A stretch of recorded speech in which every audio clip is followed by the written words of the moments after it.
Welcome to the first part of your fundraising toolkit, the pitch deck. Now, the goal here is to make sure that you have a pitch deck that is ready to send to your prospective investors, but equally to understand what purpose it serves. This is important because once you've got a strong and compelling pitch deck to outline the investment opportunity, then you have at your disposal the single most powerful tool to get your foot in the door and start a conversation with investors. These days, pitch decks are just table stakes, as any investor will expect you to have one, but they're still one of the most overanalyzed and often misunderstood parts of the fundraising process.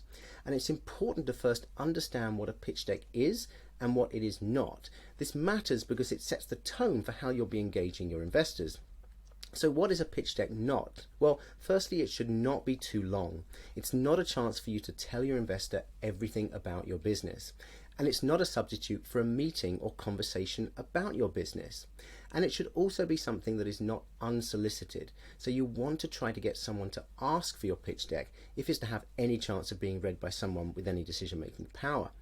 So what is a pitch deck? Well, firstly, it should be something that is sent after an initial conversation. This will ideally help set up a more lengthy and detailed discussion around your business plan. The pitch deck should provoke questions that can be discussed together with your investor so they can feel part of the process of probing and maybe in some way helping to improve your business plan, because ultimately they're taking a risk on you and the plan and want to feel invested in the decision-making process. They want to know how you think and make decisions so they can have faith in your understanding of the problem, the market, and the opportunity, as well as how you will monetize and ultimately achieve an exit. If you give the investor everything up front, it really leaves them no chance to engage you on the thought process and how you might benefit from their involvement in the project, which is something that you want to encourage. So less is really more. Now, there are really 100 ways to put together a pitch deck, but I am most inspired by Guy Kawasaki's famous 10-20-30 rule of PowerPoint, where you limit to 10 slides to talk for 20 minutes and no smaller than 30-point font. It's 10 slides because, well, investors have short attention spans, 20 minutes to make sure that you leave enough time in a 1-hour meeting for Q&A, and 30-point font because your investors will most likely find it hard to read anything smaller. Now, I add a couple of extra slides for the solution, but I strongly recommend to try and keep it as close to 10 slides as possible, and always make sure to keep the message big and bold with a font size to match. So let's try and break this down. The first 2 slides are a 1-2 emotional punch, it laying out the problem, and it will show the significant issue that you're taking on, explained in the simplest terms so that anyone can understand and immediately see its importance. This is why startup founders are really the most compelling part of the story, as they've typically experienced the problem themselves or they're on a personal mission to do something about it. This can be the most powerful slide in the whole pitch deck, and it's very likely that your earliest investors will have had first-hand experience themselves with the same issue that you're describing, which really makes this the strongest hook of the whole pitch deck. The second slide of your 1-2 punch opening is the why now slide, which should really add context on the size and urgency of the problem that you've just described. Next is your solution, and the key message here should be how the world will be different because you exist. It could be because of the novel way that you're solving the problem, or because of the scale of the impact that your problem will have. Again, going back to your personal experience with the problem, it should be reasonable to expect someone to look at your solution and consider that it's something that should have always been in the market, or something that no one had thought to try until now.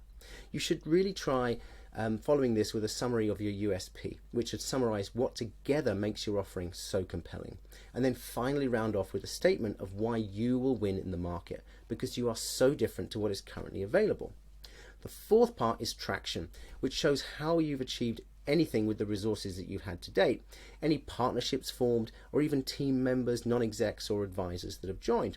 The key takeaway here should be that your business is moving forward and investment will help accelerate this progress. Fifth are milestones, which is where you show not just where your business has been, but where it's going. And as mentioned earlier, it's key to show any future fundraising that will be driven by each of the milestones to help prepare your investors for any future dilution, but also your expansion plans for the business. Be ambitious but realistic here, and try to give yourself the opportunity to underpromise and overdeliver. Even if you haven't built anything yet, any work that you've done on designs or prototyping should be included in the progress to date, as well as any market research or customer engagement. Right, next is your business model, which shows how you'll get paid, how often, how much, and more importantly, by who. If you're currently pre-product, then all of this data will be based on desktop research, while if you do have a product in the market, then you'll be expected to show any early unit economics, with the most important metrics being the customer acquisition cost, the CAC, and customer lifetime value, CLV. This will help your investors to understand the level of funding you'll need and the long-term return on that investment. Next is marketing and sales, which talks about the size of the opportunity, ideally in terms of volume, not value. So really try to avoid talking about billions of pounds or dollars, but instead the number of people or organizations, your route to market, and how you will find early adopters and ultimately paying customers.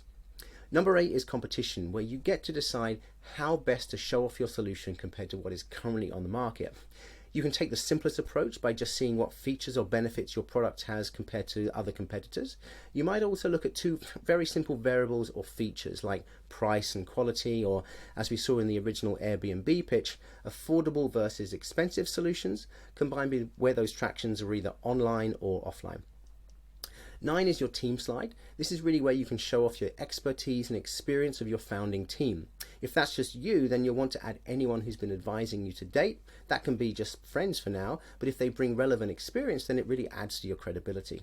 Please, no dark or poorly lit mugshots. Try to use a professional camera or portrait mode on your smartphone to project a professional image, and try to keep these images consistent with what is on your website and social media.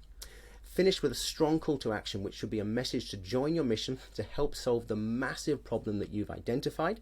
Introduce your funding round, explain the current valuation of your business and any tax relief schemes that might benefit your investors, which we'll get to later in the course. So that's a summary of the Guy Kawasaki 10-20-30 rule of PowerPoint for pitch decks.